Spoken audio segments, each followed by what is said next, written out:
সরকারি চাকরিতে মুক্তিযোদ্ধা কোটায় নিয়োজিত কর্মচারীদের তালিকা তৈরি করা হচ্ছে।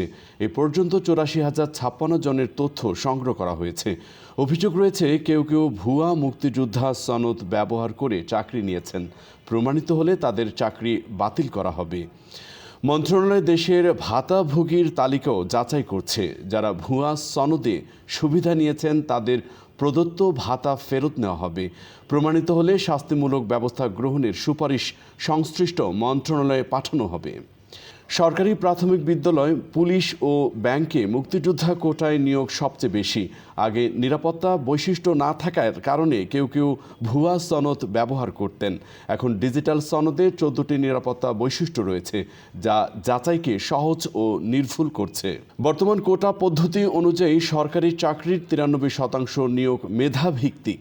মুক্তিযোদ্ধা ও তাদের সন্তানদের জন্য ৫%, ক্ষুদ্র নৃগোষ্ঠী ও প্রতিবন্ধী ও তৃতীয় লিঙ্গের জন্য ১% বরাদ্দ রয়েছে।